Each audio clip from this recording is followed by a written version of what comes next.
Hello friends, स्वागत करता हूं मैं आपका इस यूट्यूब चैनल पर। फ्रेंड्स, हम पढ़ रहे हैं डेली 25 वन वर्ड सब्स्टिट्यूशन।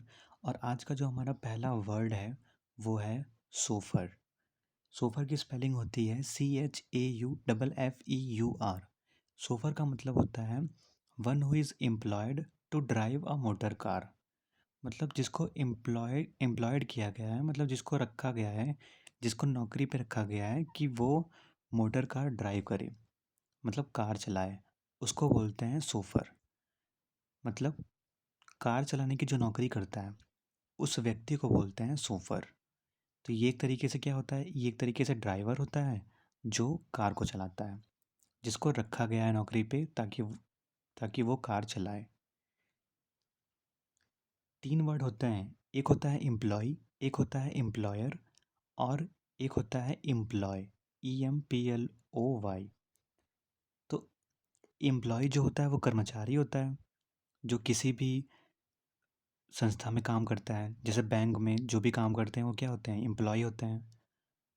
और एक होता है एम्प्लॉयर, जो काम पे रखता है उसको हम बोलते हैं एम्प्लॉयर। और तीसरा वर्ड होता है एम्प्लॉय।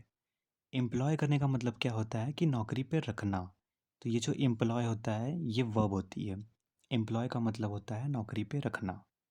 तो ये तीन वर्ड होता है। और जो एम्प्लॉय होता है और एम्प्लॉयर होता है ये दोनों ही नाउन होता है। नेक्स्ट है शोविनिज़्म। शोविनिज़्म की स्पेलिंग होती है CHAUVINISM। और ये जो वर्ड होता है वो नाउन होता है। क्यों? क्योंकि इसके लास्ट में ISM आया है। कोई भी वर्ड जिसके लास्ट में ISM आता है वो नाउन होता है। तो शोविनिज़्म का मतलब क्या होता है, unreasoning enthusiasm for the glorification of one's country. Unreasoning enthusiasm मतलब बिना रीजनिंग का, बिना तर्क का एंथुजियाज्म है, उत्साह है।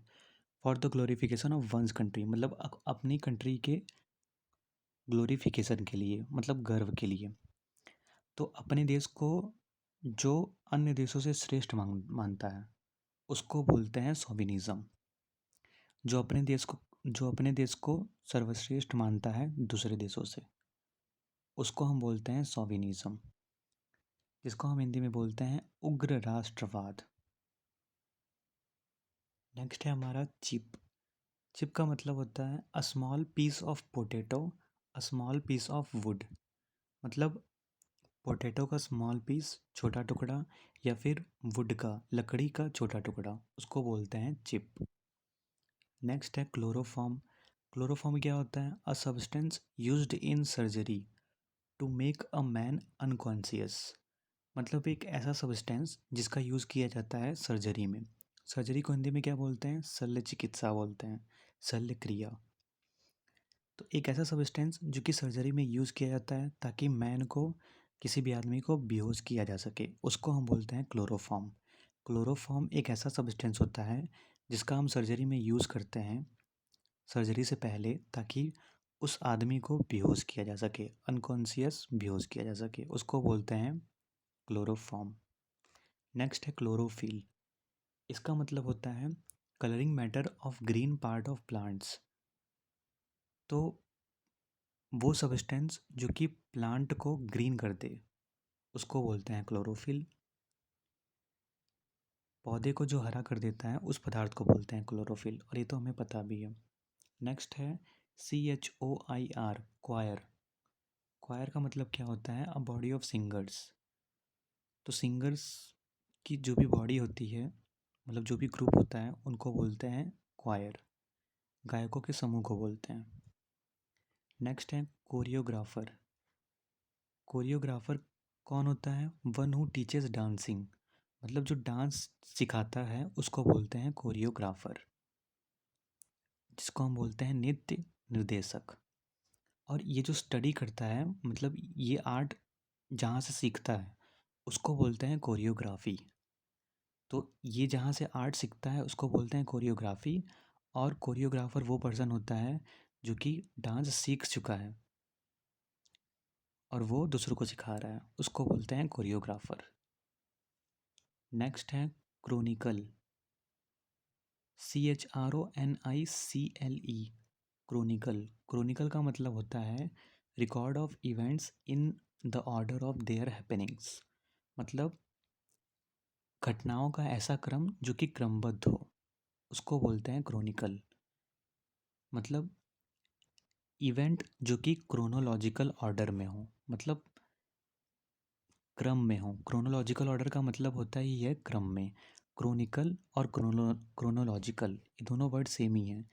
इन दोनों का मतलब यही होता है कि इवेंट जो कि क्रम में हो, क्रोनोलॉजिकल ऑर्डर में हो, उसको बोलते हैं क्रोनिकल या फिर क्रोनोलॉजिकल। जैसे पानीपत का पहला युद्ध हुआ था, उसके बाद एक दो युद्ध और हुए थे बीच में, और फिर पानीपत का दूसरा युद्ध हुआ। तो वो इवेंट कैसे हुए, मतलब क्रम में हुए, क्रोनोलॉजिकल ऑर्डर में हुए, उसी को बोलते हैं क्रोनिकल या फिर क्रोनोलॉजिकल। नेक्स्ट है क्रोनोलॉजी। क्रोनोलॉजी का मतलब होता है साइंस ऑफ फिक्सिंग डेट्स, मतलब वो साइंस जो डेट को फिक्स करता हो, डेट को, ईयर को, उसको हम बोलते हैं क्रोनोलॉजी। तो घटनाओं की तिथि या फिर जो क्रम को बताए उसको हम बोलते हैं क्रोनोलॉजी। नेक्स्ट है क्रोनोमीटर। क्रोनोमीटर, वैसे ये जो वर्ड यहाँ पे आ रहा है ना, क्रोन, CHRON, ये क्रोन जो होता है ये रूट वर्ड होता है, इसका मतलब होता है टाइम। तो सब में यहाँ पे क्रोन क्रोन आ रहा है, तो ये जितने भी वर्ड हैं ये टाइम से रिलेटेड हैं। तो क्रोनोमीटर, तो क्रोन तो हो गया टाइम, और मीटर मतलब मेजरमेंट जिसे करते हैं। तो क्रोनोमीटर का मतलब होता है a device that measures time very accurately, एक ऐसा डिवाइस जो कि टाइम को मेज़र करता है बहुत ही एक्यूरेटली, मतलब एकदम सही तरीके से, उसको बोलते हैं क्रोनोमीटर। नेक्स्ट है सर्कमलोक्यूशन। सर्कमलोक्यूशन का मतलब होता है to talk much without coming to the point, मतलब इधर उधर की बात करना, घुमा फिरा के बात करना, मेन मुद्दे पे बात न करना, उसको हम बोलते हैं सर्कमलोक्यूशन। इसी से रिलेटेड एक ईडियम भी है, बिट अबाउट द बुश, जिसको हमने पढ़ा है। उसका भी मतलब यही होता है कि इधर उधर की बात करना, घुमा फिरा के बात करना, मेन मुद्दे पे बात ना करना। मतलब सरकम, इसको हम ऐसे याद रख सकते हैं कि सरकम का मतलब सर्कल हो गया, तो सर्कल के मेन, सर्कल में मेन पॉइंट पे लोकेट ना करना, उसके अगल बगल की बात करना, मतलब मेन पॉइंट पे बात ना करना, अगल बगल की बात करना, उसको बोलते हैं सर्कम लोकेशन। नेक्स्ट है सर्कमस्टेंशियल। सर्कमस्टेंशियल का मतलब होता है clues available at a scene, मतलब एक ऐसा क्लूज, एक ऐसा सबूत जो कि अवेलेबल हो सीन पे, जहाँ पे क्राइम हुआ हो, वहाँ पे अगर कोई भी क्लूज मिल जाए, कोई भी एविडेंस मिल जाए, उसको बोलते हैं सर्कमस्टेंशियल।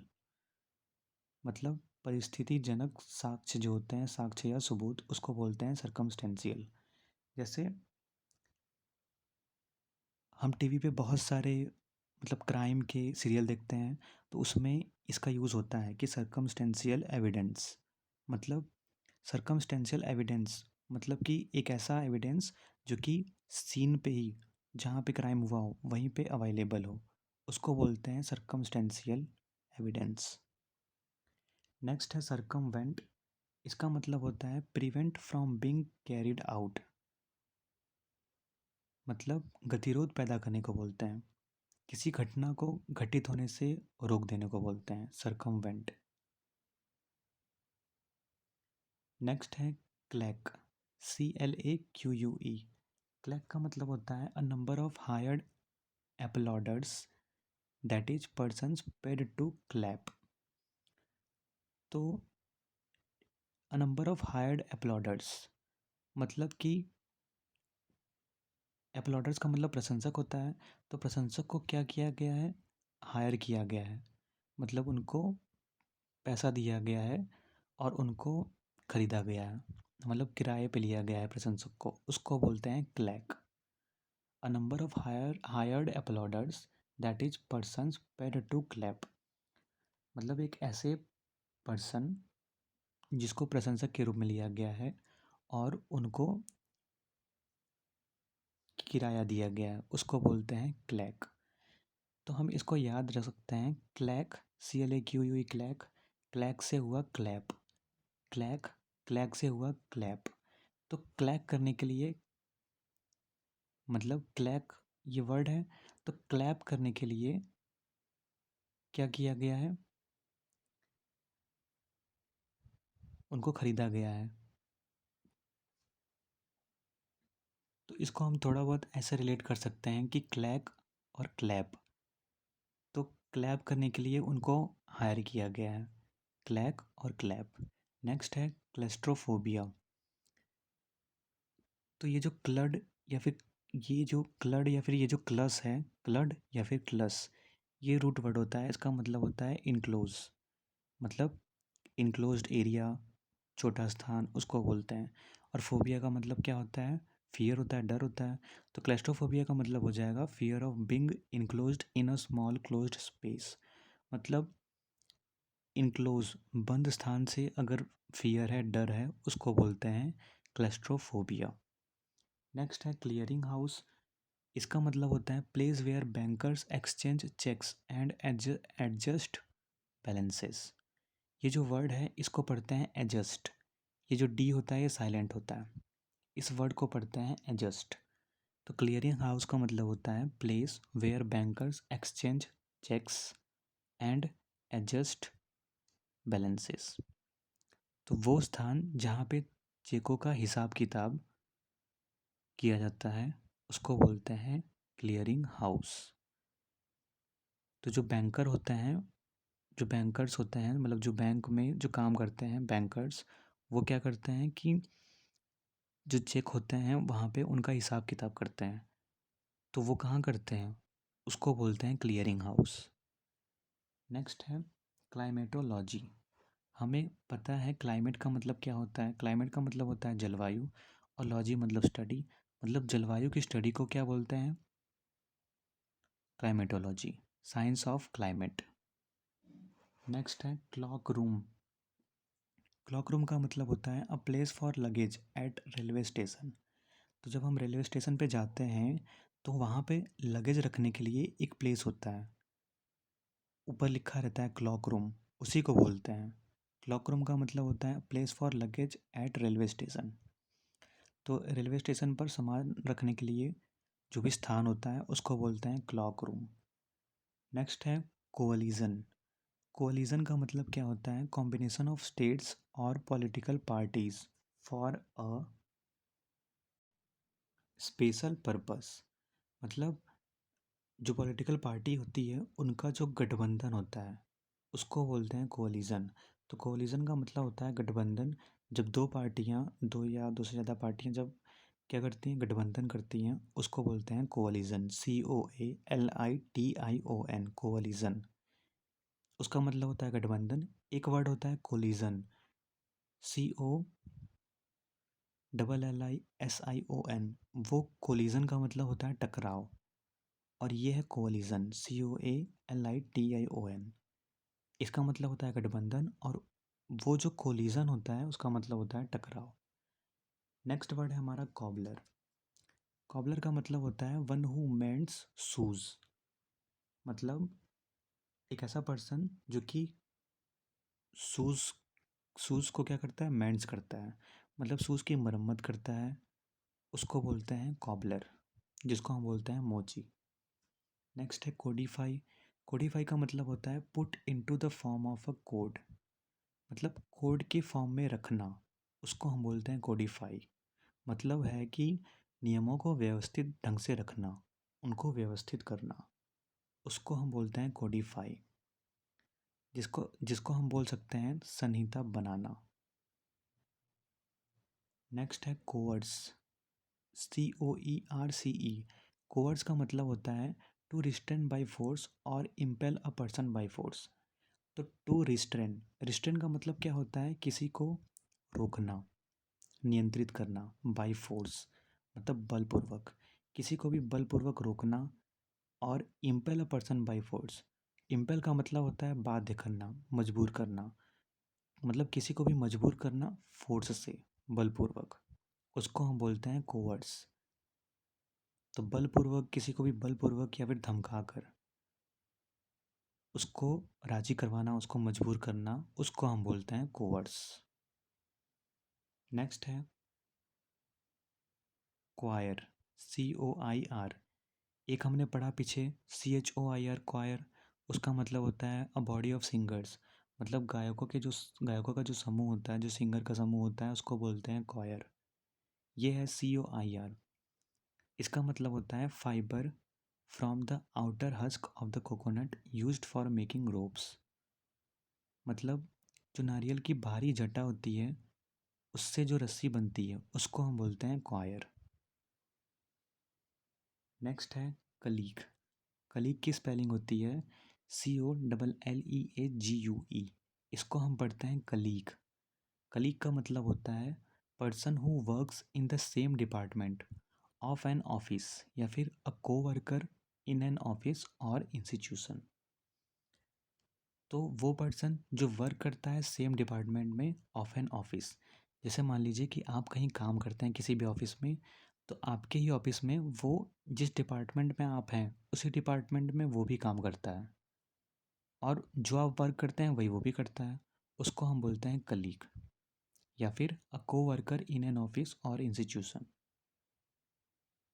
तो किसी ऑफिस या संस्था में जो साथ में काम करता है, उसको बोलते हैं कलीग, या फिर हम बोल सकते हैं सहकर्मी। नेक्स्ट है स का मतलब साथ में। ये जो वर्ड लिखा है सहकर्मी, स का मतलब साथ में और कर्मी का मतलब काम करने वाला। साथ में काम करने वाले को बोलते हैं कलीग। नेक्स्ट है कोलियर, COLLIER। कोलियर का मतलब होता है one who works in coal mine. जो कोल माइन में काम करता है, उस पर्सन को बोलते हैं कोलियर। तो कोयले की खदान में जो काम करता है, उसको हम बोलते हैं कोलियर। कोल माइन मतलब कोयले की खदान। नेक्स्ट है कोलोक्वियलिज्म। कोलोक्वियलिज्म, इसकी स्पेलिंग होती है COLLOQUIALISM। ये जो वर्ड है ये नाउन है। क्यों? क्योंकि इसके लास्ट में ISM लग रहा है। कोई भी वर्ड जिसके लास्ट में ISM लगता है वो नाउन होता है। तो कोलोक्वियलिज्म का मतलब है any language in speaking only, मतलब बोलचाल की भाषा। तो कोलोक्वियलिज्म का मतलब होता है बोलचाल की भाषा। मतलब एक ऐसी भाषा जो सिर्फ बोली जाती है, उसको लिखा नहीं जाता है, उसको हम बोलते हैं कोलोक्वियलिज्म। तो हर एक क्षेत्र की भाषा, इंडिया में इंडिया में बहुत सारे स्टेट हैं, और बहुत सारे स्टेट में बहुत सारे क्षेत्र भी हैं। तो हर एक एरिया की भाषा क्या होती है, अलग अलग होती है, जिसको हम क्या बोलते हैं, मदर टंग। तो हर एक क्षेत्र का जो मदर मदर टंग होता है वो अलग अलग होता है। जब बच्चा पैदा होता है तो वो अपने क्षेत्र की भाषा पहले बोलना शुरू करता है, उसी को हम बोलते हैं कोलोक्वियलिज्म, मतलब बोलचाल की भाषा। ऐसी भाषा जो सिर्फ बोली जाती है, उसको लिखा नहीं जाता, उस भाषा को हम क्या बोलते हैं, कोलोक्वियलिज्म। फ्रेंड, अगर आपको वीडियो पसंद आई हो तो लाइक, सब्सक्राइब और शेयर ज़रूर करिएगा। धन्यवाद।